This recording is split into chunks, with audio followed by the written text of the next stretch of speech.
Okay, welcome back. We were talking about the commodity and its importance in the political economy. Commodity is the basic starting point for the political economy. Commodity is something that is produced by labor and capital, of course. The capitalists organize the production process with the capital, with the fund he or she has. Uh, she spends on both labor and capital. So variable capital and constant capital, or circulating capital and fixed capital in Ricardo. These are the same. And uh, within the production process, of course, the value of commodity is important. Why is value important? Uh, well, it starts with Adam Smith, as everything does in the economics, basically. And Adam Smith, last time we discussed, distinguishes between the use value or utility today and the exchange value. And he says basically the use value is not important, cannot determine the exchange value basically. And there's no relationship, analytical relationship between the use value and the exchange value, except for the fact that, of course, any commodity must be used to satisfy some human wants, etc. But the determination of value is an entirely different process, and the determination of value uh, depends on the costs of production. Adam Smith distinguishes between uh, two forms of prices. Exchange value is price, basically, but it is not the market price, as I have already said in Adam Smith. It is the price of production or natural price. What is natural price? Natural price is the total cost for any commodity, for the production of any commodity. It consists of wage, rent, and profit. There are three important factors in today's jargon, of course, in the production process: labor, land, and capital. So the share of labor is wage, the cost of labor is wage, and the cost of capital is, well, let's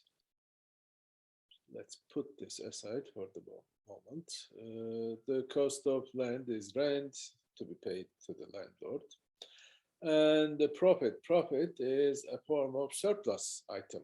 The difference between total sale value of the commodity, the price of the commodity, and the cost of production, labor cost and capital, land cost, basically. So the sum of wages, rents, and labor, I'm sorry, profit is equal to the total value of the commodity. And as I said, this is the natural price or the price of production. Price of production, maybe it's a better term because it particularly emphasizes the importance of production in the determination of value. Maybe for this reason, both Ricardo and Marx uses this term. And but here there's a problem. This problem is a kind of index number problem, actually. In the index number problem, suppose that we have this gross national product. Indexes are basically measures of some economic variables, such as the gross national product. So the gross national product is the total market value of what is produced within an economy in a given year, for example, right? So it's the price times quantity, the sum total of prices and quantities for each commodity, for each good that is produced in the system. So basically, if there's an increase in the gross national product, can we say that this increase comes from the increase in prices only, or the increases from the increases quantities produced only. So in order to distinguish between these two effects, we need these numbers, index numbers, right? There are different numbers used in economics. You must have seen them in your statistics class. Fisher, Pache, whatever, different indexes. And here the problem is similar. The natural price, according to Adam Smith, is equal to the sum of costs of production, labor, land, and capital, right? Basically. And these costs of production, for example, wages, are also natural wages in the sense that they are long-run equilibrium values, long-run production prices of labor, wage. So how can we say, for example, we can say that the wage rate is determined by, within the classical tradition in general, is determined again by the supply of labor and demand for labor. The supply of labor is determined by the growth of population. It's a long run framework, the classical framework. In the neoclassical school, the long run values are taken as given. So the population rate and the growth of population is considered as zero, for example. There's no change in the population or long run values. So we only consider some short run, so to speak, values or static values of any variable in question. But in the classical tradition, it's a long run analysis at work. Therefore, the rate of population growth is also considered as an important variable. Even the Malthusian, remember, theory of population is about the determination of labor supply, at least partly speaking. So basically, the labor supply is determined by the population, and the labor demand is not determined by the real wages, but it is determined by the quantity of output, actually, total value produced in an economy. As this total increases, the demand for labor also increases. So this is another difference, basically. Of course, wage rate is important, but the real important variable is the size of the total output or the gross national product or wealth, as they call it. Anyway, so labor wage is determined by the demand for labor and supply of labor, of course, but these are not schedules or functions in the sense that we use these terms. They're simply values. So basically, the wage rate is determined by the demand and supply of labor and the cost of labor in general. By cost meaning that, for example, an important ingredient of the cost of labor is formed by the prices of wage goods, corn, for example, or the goods that are important in the consumption of laborers, workers in general. So the price of these goods will affect the price of labor, of wage. Price of labor is wage, actually wage rate. So for the determination of the wage rate, we need to know the prices of other goods as well. So we are talking about the whole of the economy. So each market is closely related or linked to the other market. And therefore, whenever there's any change in any market, it will have repercussions to other markets. Labor market is important in that regard. So any change in the price of agricultural product or wheat or corn in general, it will also affect the wage rate, and the change in the wage rate will affect the prices, natural prices of other commodities as well. So it's a complicated process. So we need to, but if we argue that, especially if we say that the value is to be determined by labor power that is spent on for the production of this good, particular good, even if there's no change in the quantity of labor power, labor time. The measure of labor power is time, actually. Even in neoclassical economics, this is true. It's not about numbers of workers and so forth, but labor time spent in the production process. So even if there's no change in the labor time that is necessary for production of this commodity in question, a change in the wage rate will bring about changes in the prices of other goods. You know, this is the problem here, because when there's a change in the total prices in any commodity, or there's a general change in the prices of the commodities, and how can we distinguish between the cause of this change as the increase in wage rate, or the cause in the change in the quantity of labor? We need to distinguish between the quantity of labor time used in the production process, and also we need to consider the change in the prices of other goods. So what is the real cause? We say that the natural price of a single commodity changes, but can we say that the change in this commodity, the price of this commodity, comes from the change in the value, labor time, used in the production, or can we say that it is caused by a change in the wage rate in general? So this is the starting point of the index number problem in that sense. To distinguish between the causes, different causes in the change of any natural prices, the natural price of any commodity. This change could be coming from the change in the commodity, in the labor power that is used, that is expended, that is spent, congealed, whatever, in the production process, or it may be coming from the change in wage rate, for example. In order to distinguish between these two effects, we need a measure that should be invariant to the changes in other prices.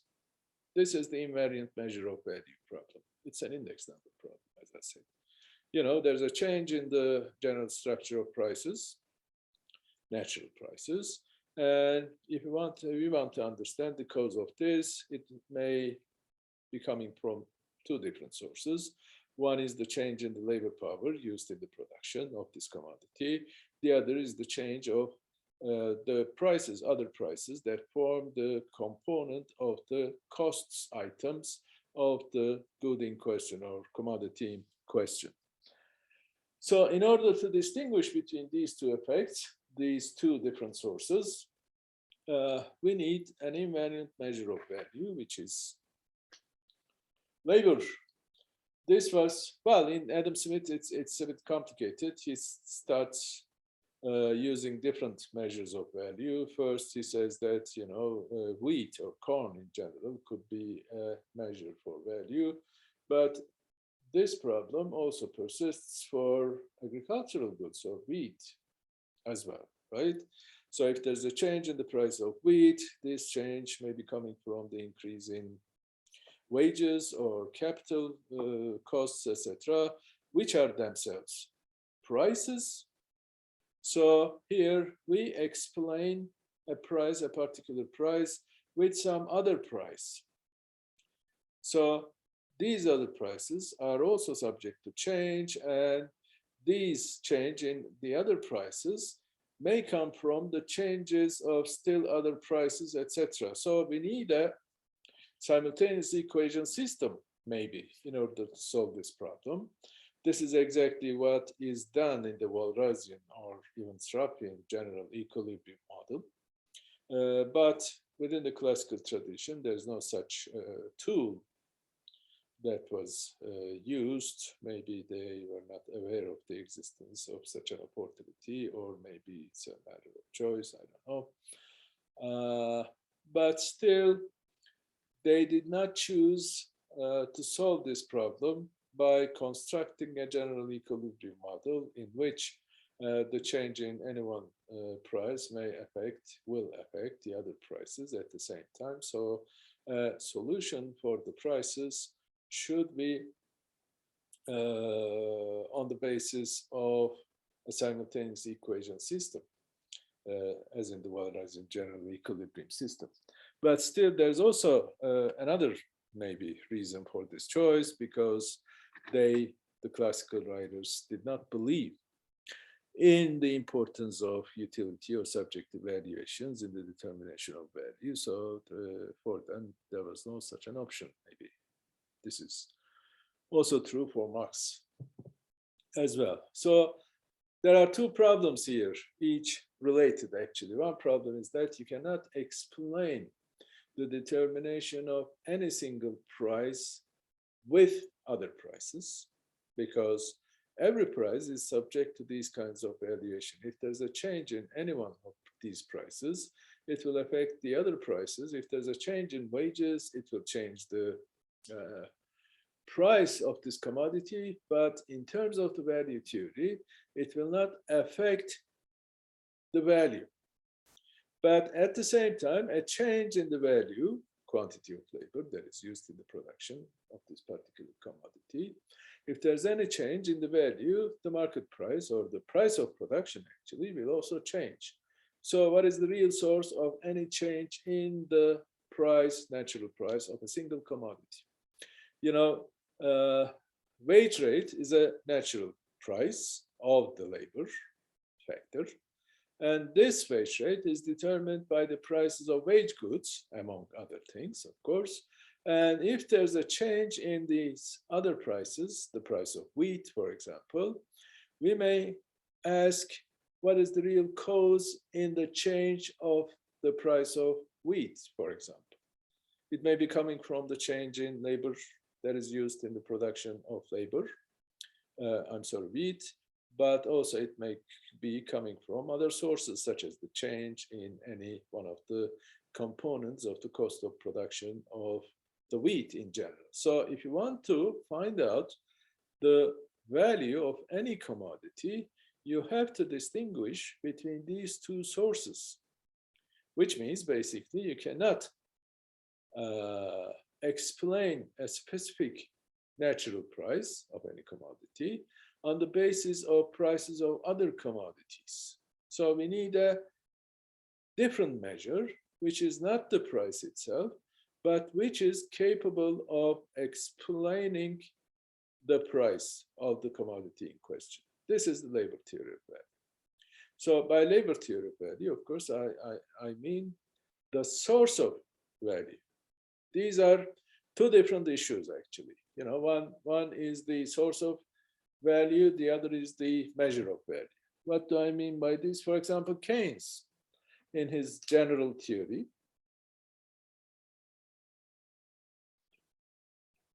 uses variables, you know, consumption, spending, national income, savings, etc., etc., in terms of labor value. I'm sorry, not labor value, wages. You know, this is simply a matter of choosing the numerator. Remember, in the Waller's general equilibrium framework, one good in the system is considered as money or as the medium of exchange, you know. And all other prices will be expressed in terms of this commodity. And Keynes does the same. This is the measure of value. This is the problem of numerator. This is not a value theory. Value theory is about the source of value in the first place and the measure of value in the second place. You know, you can believe in even the labor theory of value as the source of value, but you can use a different commodity in your system to express the prices. No one has done this before because it's an extra complexity and there's no need for any kind of extra complexities in this manner. But in Sraffa, for example, Sraffa's model is a Ricardian model, basically. It is based upon natural prices or prices of production. And Sraffa does not have a labor theory of value or any kind of theory of value in the form of the source of value, but he has a very good measure of value. All prices will be expressed in terms of this particular measure of value, which is, interestingly, national income itself.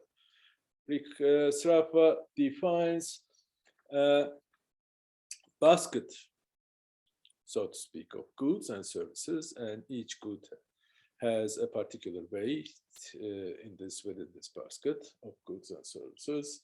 It's a bundle, basically, and this bundle is formed by the goods that are produced within the system as a whole. All goods actually enter into this basket, and this basket itself is used as the measure of value. All other prices will be expressed in terms of this particular bundle. This is interesting. Keynes uses labor, wage actually, as a measure of value, and Adam Smith unfortunately confuses these two problems. He considers the measure of value and the source of value are the same, and he says that, for example, labor theory, he develops a kind of labor comment theory of value, which means that the natural price of any commodity is equal to the amount of labor that this particular commodity can buy. This is nothing but the idea that any price will be expressed in terms of the unit of labor, just like Keynes did. This is a matter of abstraction. You can use, as I said, any commodity or any composite commodity, like Sraffa did, as a measure of value. But the point here is always the same. This measure of value should be invariant to the changes in the distributive shares. If there's a change in the wage, for example, it should not have any effect on this particular measure of value. In that sense, it's an invariant measure of value. If there's any change in the wage rate, for example, the prices of all other commodities within the system will also change, right? Basically. But if there's a change in the commodity, in the wage rate, then if the measure of value itself changes, you cannot measure, you cannot understand neither the direction nor the quantity of change in any other commodity, prices of any other commodities. So if you want to understand the direction and the quantity of changes that will occur as a result of a change in the wage rate, the changes in the prices I'm talking about, then you should have an invariant measure of value. This is an important analytical problem, and it's a simple technical problem, actually. Problem of index number, basically. In that sense, it's similar to the distinction between the nominal prices and real prices, right? We are talking about real changes and nominal changes. Nominal changes, so to speak, it's a metaphor, of course, I'm using here. Nominal changes is about the changes as a result of wage rate change or any other distribution category. It could be rent rate or any other cost item, price of the cost item. We know that if there's a change in any one of these distributional categories, all the prices, more or less, will be affected from it. So if you want to understand the direction of the change in the prices and the quantity of change, how much change will occur, we need this invariant measure of value. This is different from the problem of the source of value. The source of value, in the sense that, we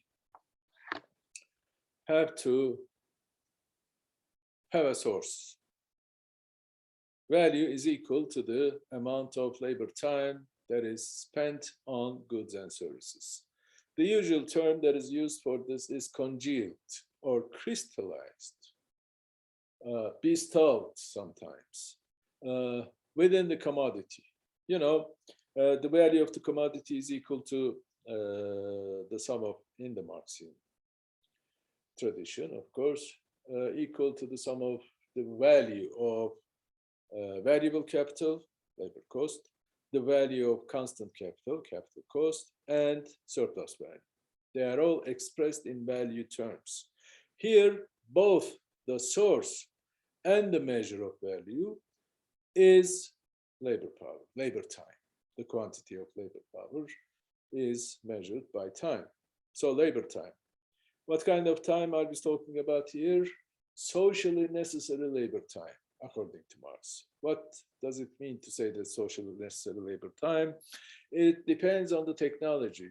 When the level of technology and the productivity of labor is given, it is the average time that is required to produce a single commodity.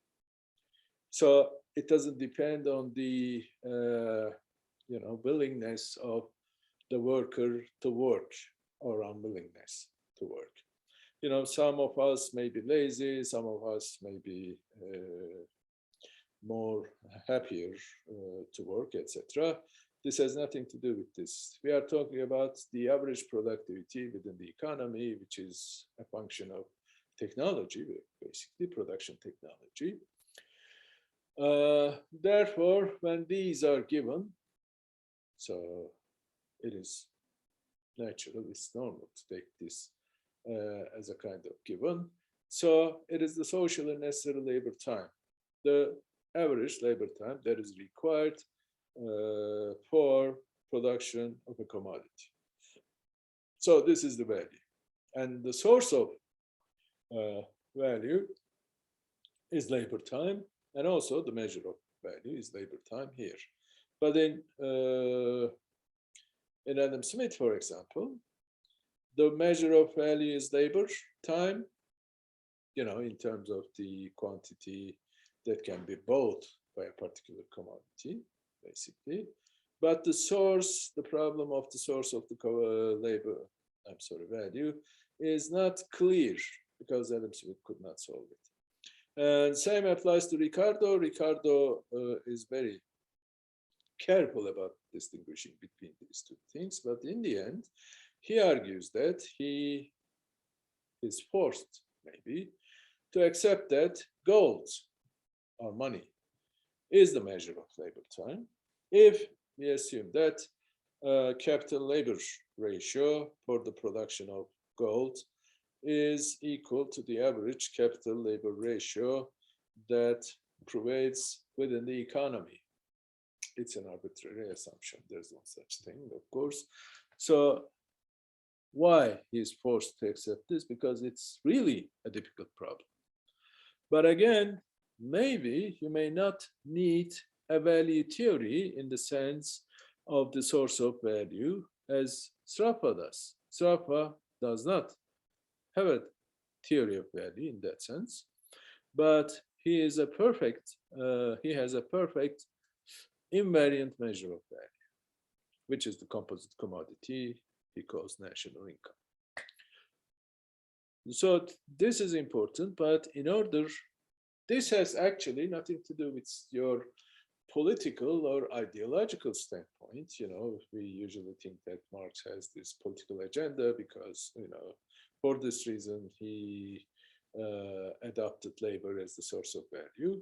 Well, it may be partly true, but the real reason for this is philosophical, I would say, and it connects to Hegel. I'm going to talk about this in due course, of course. What I see is, for example, instead of labor theory of value, we could have, John Romer says once, peanut theory of value. Why labor, but not peanut or steel or any other commodity in the system that is the source of value? So the answer is not technically given, It's philosophical. Why labor? Because labor represents human transformative powers, human powers of making a difference, transformation, etc. No other commodity has this power. Therefore, the measure of value and, what's more important, the source of value must be labor, must be human. All values are to be created by human beings, period. That's the basic philosophical answer. I'm sorry.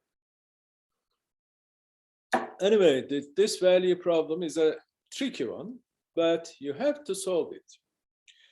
In the neoclassical economics, we don't have this kind of problem because we assume that value is determined by utility. You can measure utility as in the cardinal utility school, or you can not measure utility, but you may be able to make preference orderings. You can order your own preferences and attaching greater numbers in terms of utility. So therefore, this would also solve your problem. But the real transformation of value into prices is a straightforward process. What I mean is this. Remember this, your microeconomics class, there's this indifference curve analysis, right? Indifference curves have negative slopes and they are also convex because of the principle of diminishing marginal utility, right? And starting from this indifference curve, we can also see that in the equilibrium for the consumer, of course, the slope of the indifference curve will be equal to the ratio of prices. And if you take the prices as given, then you can see that you can express this relationship in terms of the willingness to pay for the consumer for a specific good in question. So basically, every price is based upon the price that the consumer is willing to pay, and this willingness to pay is determined by, of course, marginal utility, right? If this is the reason behind the negatively sloped demand curve, right? Diminishing marginal utility principle. If the marginal utility is increasing, as I increase the consumption of the good, I would be willing to pay higher prices. But since the principle of diminishing marginal utility, as I increase my consumption of a specific good, its marginal utility will decrease, ceteris paribus, of course, and the price that I'm willing to pay for this last unit of the good in question will decrease, right? So there's a downward slope in my demand function because of the principle of diminishing marginal utility. So there's a one-to-one correspondence between the values, marginal utilities, and the prices. What is the difference between values and prices? It's an empirical difference in the sense that prices, market prices, I'm talking about here, can be observed directly, right? We go to market, we pay the price, etc. But the values is a philosophical or even metaphysical quantity or variable or notion, which cannot be directly observed. So starting from the observation, we could go beyond these observations and reach the values. This is two different levels of the economic analysis in the neoclassical economics. But within the classical political economics, actually we have three levels here. One is the market price. Market price in Adam Smith is determined by basically demand factors of demand, factors affecting demand. Here's this famous example of the black garment. Whenever there's an increase in the death rate within the society, there will be an increase in the demand for black clothes. So the price of black clothes or garment will increase, etc. So the market price will be rising above the cost price. The second price is the price of production. Interestingly enough, price of production itself is not empirically given or observable, because it is determined by the long run value, equilibrium value of the prices. It reflects the equilibrium values of the prices, and it is determined by the uniform profit rate across sectors of the economy, which could occur only in the long run. So at a specific point of time, we have this price of production, but this price of production will be determined by the uniform profit rate, which will occur in the long run, not today. So today's price will be determined by futures equilibrium profit rate. So in that sense, it's an analytical construct. It cannot be directly observed, but nevertheless, within the classical political economy tradition, the market price is determined by the natural price or price of production. So the difference between the market price and the price of production is coming from the changes in demand conditions. When there's a change in demand, when there's an increase in demand, the market price will go up, will be greater than the price of production. When the demand will decrease, will drop, the market price will be lower than the price of production. That's the basic idea, right? But we say that the market price is determined by the cost of production, cost structure of the economy, or the conditions of production in general. This is the two levels of the price theory. But even behind this, there is the level of values. The values cannot be directly observable, but nevertheless, they are the main determinant of the price of production and therefore market price. So prices of production are to be determined by the values. And in Marx, it becomes even more complicated. In Adam Smith, we have these market prices and the natural prices. Natural prices are cost prices, basically. Natural prices are exchange values. So labor values are the basic determinant of the natural prices or price of production, even if it is the fact that Adam Smith could not solve this transition from values to prices, which is called as the transformation problem. And incidentally, Ricardo was not able to solve this problem as well, but Ricardo was aware of the problem, whereas Adam Smith was not aware of it, clearly. And unfortunately, Ricardo could not solve it. And Marx also, of course, was aware of the problem, and he tried to solve it, and he came up with a solution, but his solution was mathematically flawed, so he could not solve it. It's a technical problem, maybe not simply a technical problem. We are going to talk about this problem as well. So this transformation problem is an important and also one of the most basic criticisms directed to the labor theory of value as a theory that explains the source of value. Anyway, in Marx, the notion of value itself, I'm talking about simple value, not exchange value or use value. The notion of value as a philosophical construct or a metaphysical construct is different from both exchange value and natural price or price of production and market price. In other words, we can say this: what we call exchange value or price of production is the manifestation of value as a metaphysical concept, or the form that value assumes. The price of production is the form that the value, the notion of value, assumes or shows itself or manifests itself.